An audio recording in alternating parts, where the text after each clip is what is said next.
गोविंद शिल्प घेऊन येत आहे एकूण 80 ट्विन बंगलोचा भव्य दिव्य पंढरपुरातील एकमेव प्रकल्प। आमच्या प्रकल्पाची वैशिष्ट्ये मनाला शांती देणारं महादेवाचं मंदिर, मुख्य रस्ता सुमारे 30 फुटांचा, अंतर्गत रस्ता सुमारे 20 फुटांचा, ग्रामपंचायत योजनेचा प्रत्येक बंगलोजला स्वतंत्र नळ, सांडपाण्याची सुरक्षित विल्हेवाट, सर्व टाइल्स ग्लॉसी आणि नामांकित कंपनीच्या, सर्व स्टेअर, खिडक्या, चौकटी सुपर ब्लॅक ग्रेनाइट, दोन्ही अटॅच बाथरूम पूर्णपणे टाइल्स, पंतप्रधान हर घर नळ योजना पूर्णत्वाकडे, bathroom, basin, kitchen, CP fittings हे जगवार कंपनीचे, स्टील वर्क पूर्णपणे जिंदाल कंपनीचे, 1000 लिटर पाण्याची टाकी, 150 लिटर सोलर वॉटर हीटर सोबत वॉटर प्युरिफायर, प्रत्येक बंगलोजला स्वतंत्र पार्किंग, दर्शनीय भाग पूर्णपणे डॅटो टाइल्स, टाटा प्रवेश कंपनीचे आकर्षक भक्कम दरवाजा, फुटी उंचीचे सुरक्षित कंपाऊंड। मग विचार काय करताय? गोविंद शिल्प, पत्ता गट नंबर 95, हॉटेल अंगण शेजारी, लाखळी रोड, पंढरपूर। ताज्या घडामोडी पाहण्यासाठी आमच्या YouTube चॅनलवरील PVR म्हणजेच पंढरी वार्ता या न्यूजला सबस्क्राइब करा आणि शेजारील बेल आयकॉनवर क्लिक करा। विधान परिषदेचे माजी आमदार दीपक साळुंखे पाटील यांनी काही दिवसांपूर्वी राष्ट्रवादी काँग्रेस अजित पवार गटाच्या जिल्हाध्यक्ष पदाचा राजीनामा देत जनता हाच पक्ष म्हणत विधानसभा निवडणूक लढवण्याचा निर्धार जाहीर केला होता। त्यानंतर त्यांनी शिवसेना उद्धव बाळासाहेब ठाकरे गटात प्रवेश करीत मशाल हाती घेतली आणि आता सांगोला विधानसभा मतदारसंघातून शिवसेना उद्धव बाळासाहेब ठाकरे सेनेकडून दीपक साळुंखे यांना मैदानात उतरवलं जाईल असेच म्हटलं जात आहे। दीपक साळुंखे यांनी जनतेतून आमदार होत विधानसभेवर जावं अशी अपेक्षा त्यांचे समर्थक सातत्याने व्यक्त करताना दिसून येत होते। मात्र पक्षांच्या वरिष्ठांचा आदेश मानत व आघाडी धर्म पाळत दीपक साळुंखे यांना 5 वेळा स्वर्गीय आमदार गणपतरावजी देशमुख यांना आमदार करण्यासाठी पाठबळ द्यावं लागलं। तर 2019च्या विधानसभा निवडणुकीत दीपक साळुंखे यांनी शहाजीबापू पाटील यांच्या पाठीशी राहण्याचा निर्धार केला आणि शहाजीबापू पाटील यांच्या विजयात दीपक साळुंखे यांचा मोठा वाटा असल्याचं म्हटलं गेलं। आता दीपक आबा साळुंखे हे विधानसभेच्या मैदानात उतरणार असतानाच आज पंढरी वार्ता न्यूज नेटवर्कशी त्यांनी संवाद साधला। स्वर्गीय आमदार काकासाहेब साळुंखे यांच्या निधनानंतर आज बऱ्याच वर्षानंतर तुम्ही मैदानात विधानसभेच्या उतरत आहात। आपल्या समर्थकांमध्ये एक उत्साहाचं वातावरण आहे। आज ही अतिशय प्रखर भावना होती आपल्या समर्थकांची। शिवसेना उद्धव बाळासाहेब ठाकरे गटाकडून तुमची उमेदवारी निश्चित मानली गेलेली आहे। या मतदारसंघात तुम्ही मागील 5 निवडणुकांमध्ये स्वर्गीय गणपतराव देशमुख यांना सहकार्य केलं, तर मागील निवडणुकीमध्ये शहाजीबापू पाटील यांनाही मोठं सहकार्य केल्याचं सांगितलं जात आहे। अशा वेळी आज तुम्ही जनतेसमोर जात असताना या सांगोला तालुक्यातील कुठले प्रश्न प्रलंबित राहिलेले आहेत आणि कुठल्या प्रश्नाची सोडवणूक करणं अतिशय गरजेचं आहे आणि ते विजन घेऊन तुम्ही समोर जाता। गेली सातत्यानं 40 वर्षापासून या तालुक्यामध्ये राजकारण, समाजकारण, शैक्षणिक क्षेत्र असेल, इरिगेशनचं असेल, तालुक्याच्या विकासाचे प्रकल्प असतील, या सगळ्यामध्ये मी अतिशय मनापासून हिरिरीनं भाग घेत तालुक्याच्या राजकारणामध्ये आदरणीय शरदचंद्रजी पवार साहेब, त्याचबरोबर आदरणीय विजयसिंह मोहिते पाटील साहेब या सगळ्या नेते मंडळींच्या मार्गदर्शनाखाली माझा कामाची, राजकारणाची वाटचाल झाली। आदरणीय पवार साहेबांच्या आदेशानुसार, सूचनेनुसार मी गेली 20-25 वर्ष या तालुक्याचे नेते आणि राज्यातील शेतकरी कामगार पक्षाचे ज्येष्ठ नेते आदरणीय गणपतरावजी देशमुख साहेबांच्याबरोबर काम केलं आणि 5 विधानसभेमध्ये त्यांना मदत करण्यामध्ये माझा स्नेहाचा वाटा आहे। किंबहुना मी त्यांच्या निवडणुकीचा प्रतिनिधी म्हणूनच काम केलं। हे करत असताना मी माझं राष्ट्रवादी काँग्रेस पक्ष, माझे कार्यकर्ते ही अतिशय मनापासून टिकवून माझा एक परिवार पण मी या ठिकाणी निर्माण केला। मागच्या 5 वर्षाच्या काळामध्ये, मागच्या निवडणुकीमध्ये मला विधानसभेची संधी मिळाली होती, परंतु ती संधी काही तांत्रिक अडचणीमुळे गेली। मग शहाजीबापूंनाही मी मदत केली, परंतु ह्या सगळ्या कारकिर्दीचा आढावा मागोवा घेता का या वेळेला गेली वर्षभरापासून मी या तालुक्यामध्ये वाडी, वस्ती, गाव भेट दौरा, आमच्या सांगोला तालुक्यातील हजारो कुटुंब मुंबईला आहेत त्यांच्याशी संपर्क साधला, हजारो कुटुंब पुण्याला आहेत, त्यांनी मला बोलवून त्या ठिकाणी संपर्क साधला आणि सगळ्यांचं म्हणणं असं आलं की आबा आता तुम्ही 30-35 वर्ष झालं काम करताय, कधीतरी एकदा आम्हाला मत टाकायची संधी तुम्हाला मिळू द्या। आयुष्यभर राजकारण तुम्ही सगळ्यांच्या मदतीसाठी केलं, तर यावेळेला तुम्ही उभाच राहिलं पाहिजे म्हणून जनतेच्या आग्रहाखातर मी माझी उमेदवारी जाहीर केली। मी राष्ट्रवादी काँग्रेस अजितदादा गटात होतो। मी दादाने जाऊन सांगितलं की दादा, जनतेचं उमेदवार म्हणून मला उभा राहायचं आहे, महायुतीमध्ये आपला घटक आहे, तुमची अडचण नको।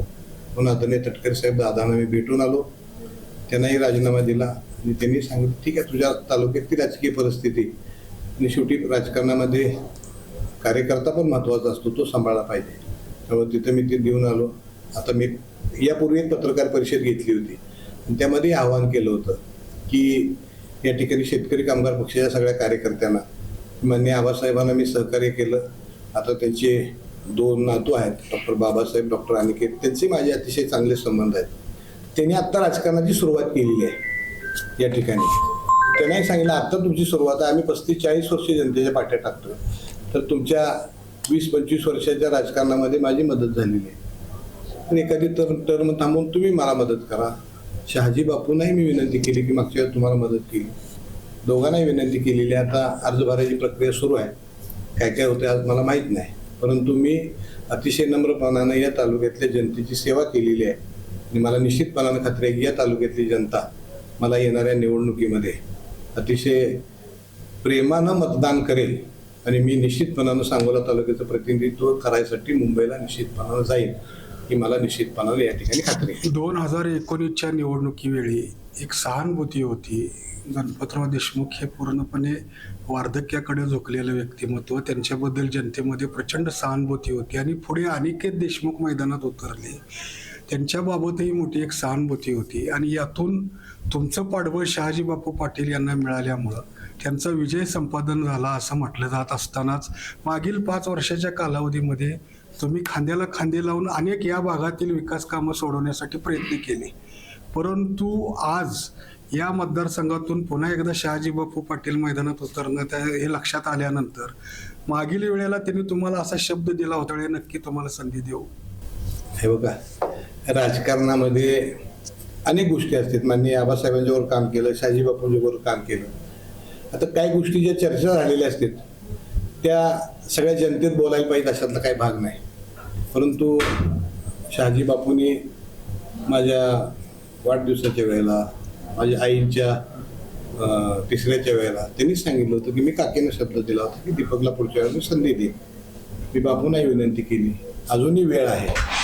बापू माझ्या मोठ्या भावासारखे आहेत, तर त्यांना कदाचित ते वेगवेगळा विचार करू शकतील अशी मला आज खात्री आहे.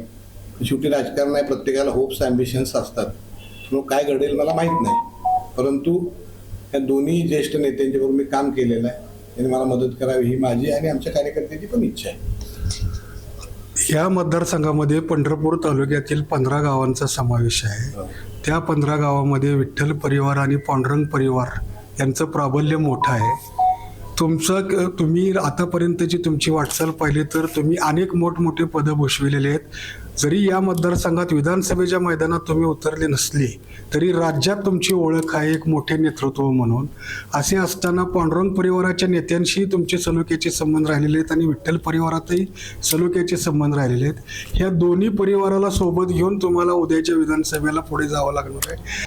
विठ्ठल परिवाराने नुकतीच बैठक घेतली बाळवणी येथे आणि त्यात काही नाराजी व्यक्त करण्यात आली आणि त्यांनी अशी मागणी केली की जो उमेदवार आम्हाला विठ्ठल परिवाराच्या नेतृत्वाने सांगेल त्या विकास कामांसाठी 50% निधीचा शब्द देईल त्या उमेदवाराला आम्ही निश्चित पाठिंबा देऊ. तुम्ही काय सांगता? नाही, कसं आहे, मी माझ्या राजकीय आयुष्यामध्ये परिचारक साहेब माझे गुरुच होते. राजकारणातले माझं जे राजकारण सगळं झालं ते त्यांच्या आशीर्वादानं आणि त्यांच्या सहकार्यानं, मार्गदर्शनानं मी राजकारणामध्ये मोठा झालो. त्याचबरोबर कैलासवासी औदुंबरांनाही माझ्या वडिलांच्या पासून आमची जवळची नातेवाईकही होती, त्यांचंही मार्गदर्शन मला लाभलं. आणि काळे दादा स्वर्गीय ही सगळी एकाच परिवारातली माणसं होती. एकेकाळी राजकारणाच्या स्थित्यंतरानंतर वेगवेगळी झाली, परंतु त्या तालुक्यामध्ये तिघांशी माझे संबंध अतिशय सलोख्याचे आहेत. मी ज्यावेळेला मला शिवसेनेमध्ये मी प्रवेश केला त्यानंतर मी माझी उमेदवारी जाहीर केली. मी पहिला आल्यानंतर पांडुरंगाला गेलो, त्यानंतर आदरणीय परिचारक साहेबांच्या प्रतिमेला वाड्यात जाऊन हार घातला. त्याच्यानंतर आमचे दोन्ही सहकारी तरुण माननीय प्रशांतजी मालक, उमेशजी मालक त्यांच्याबरोबरही चर्चा केली, त्यांनाही मी विनंती केली. त्याचबरोबर औदुंबरांनांच्या कुटुंबामध्ये जाऊन त्यांच्याही प्रतिमेला हार घालून त्यांनाही तिथे त्या ठिकाणी नमस्कार करून माननीय आता ती सगळी धुरा अभिजित आबानं त्याच्यावर सोपवलेली आहे. आणि अभिजित आबाचे पण माझे संबंध अतिशय सलोख्याचे, स्नेहाचे आहेत. कारण आमचा साखर कारखाना आम्ही त्यांना चालवायला दिला, त्यांनी चांगला चालवला. आणि कल्याणराव काळे आणि मित्र आम्ही सहकारी आहोत. त्यांच्याही घरी जाऊन दादांच्या प्रतिमेला पुष्पहार अर्पण करून त्यांची भेट घेऊन आलो आणि मग मी सांगोलीला प्रवेश केलेला आहे. त्यामुळे या तिन्ही मंडळींशी माझे सलोख्याचे संबंध आहेत. आणि भाळवणी गटातलं पंढरपूर तालुक्यातलं राजकारण आहे, त्यांचे गट राहणार आहेत. त्यांचे साखर कारखान्याचे प्रत्येकाच्या कार्यक्षेत्रातले सभासद आहेत, जिल्हा परिषद, पंचायत समिती, ग्रामपंचायत हे त्यांचे गट कायम राहणार आहेत. पण सांगोला तालुक्याचा विचार करत असता विधानसभेपुरती आमची तीच मर्यादित आहे. तर माझ्या विकास कामाचा निधी भविष्य काळामध्ये आम्ही सगळा निधी हा त्यांना त्यांच्या हिशोबाप्रमाणे आम्ही देणारच आहे. आणि मी माझ्या राजकीय आयुष्यामध्ये अतिशय स्वच्छ, स्पष्ट, पारदर्शी अशा पद्धतीनं मी काम केलेलं आहे. माझा दौरा भाळवणी गटाचा झालेला आहे आणि भाळवणी गटातल्या सुद्धा लोकांनी मला अतिशय मोठ्या मनाला पाठिंबा दिलेला आहे. विद्यमान आमदार शहाजीबापू पाटील हे मागील 4 वर्षाच्या कालावधीमध्ये 5,500 कोटी रुपयाचा निधी या मतदारसंघामध्ये आणलाय. जे विकास कामं अनेक वर्ष प्रलंबित होते त्या विकास कामांसाठी मी निधी दिलाय असा दावा करत असताना या निवडणुकीला सामोरं जाताना त्या 5.5 कोटीच्या चर्चेचं आव्हान वाटत नाही. काय नथिंग, हे 5.5 कोटी रुपये किंवा जे काय असतील पैसे मोठ्या प्रमाणावर निधी आला, आकडेवारी मी सांगू शकत नाही. परंतु ह्याच विकास कामामध्ये मी आणि शहाजी बापू आम्ही दोघांनी विकास कामं मुंबईला पाठवत असताना दोघांनी बसून याद्या केल्या. आल्यानंतर ती कामं कशा पद्धतीनं आपण चांगल्या क्वालिटीची करून घ्यायची किंवा आपण कसं ते विभाजन करायचं ते आम्ही दोघांनीच केलेलं आहे. आणि त्या विकास कामामध्ये बापू आणि मी आमच्या दोघांचाही सिंहाचा वाटा आहे. आज या ठिकाणी देशमुख बंधू एकत्र आले, त्यांच्याकडून कदाचित बंडखोरीचं निशाणी फडकवलं जाऊ शकतं. कारण उद्धव बाळासाहेब ठाकरे सेनेकडून तुमच्या उमेदवारासाठी प्रचंड आग्रह केला जातोय. सोलापूर जिल्ह्यामध्ये उद्धव बाळासाहेब ठाकरे सेनेची हक्काची जागा म्हणून या जागेकडे पाहिलं जात आहे. अशा वेळेला तुम्ही देशमुख बंधूंना पुन्हा एकदा काही आव्हान कराल? बघा, राज्यामध्ये महाविकास आघाडी आणि महायुती हे दोन समोरासमोर आहेत. ही जागा रितसर स्टँडिंग आमदार ज्या पक्षाचा ती जागा त्या पक्षाला असते, त्यांच्यामध्ये ठरलेलं आहे. मी जेव्हा राजीनामा दिला माझा अजितदादा गटाचा उमेदवारी जाहीर केली त्यावेळेलाच मला सन्मानानं मातोश्रीवर बोलून विचारलं आणि मी त्यांना विनंती केली आणि त्यांनी सांगितलं ही जागा आमची, आम्ही तुम्हाला उमेदवारी देऊ. त्यांनी उमेदवारीची घोषणाही त्या ठिकाणी केली. आता शेतकरी कामगार पक्ष या तालुक्यामध्ये गेली 50 वर्षापासून सत्तेतला पक्ष आहे. त्यांची इच्छा अपेक्षा असणं साहजिक आहे. आघाडीचं धर्म पाळणं ही गरजच आहे. पण आता त्यामध्ये ते दोन बंधू काही दिवस विभक्त होते पण आज ते एकत्र आलेले आहेत. म्हणजे आजच त्यांचा मेळावा आहे. त्यांनी एकत्रित राहावं ही माझी आहे. कुणाच्या घरामध्ये फूट पडावी या मताचं आमचं साळुंके पाटील कुटुंब कधीच नव्हतं. काल नव्हतं, आज नाही आणि उद्याही असणार नाही. ते दोन्ही एकत्र झालं त्याचाही मला मनापासूनचा आनंद आहे की एखाद्या घरामध्ये 2 पक्ष विभागून व्हावे. तर ते तशाच पद्धतीने देशमुख कुटुंबाच्या बाबतीमध्ये माझ्या शुभेच्छा आहेत. ही मंडळी आज आलेली आहे, दोन्ही डॉक्टर.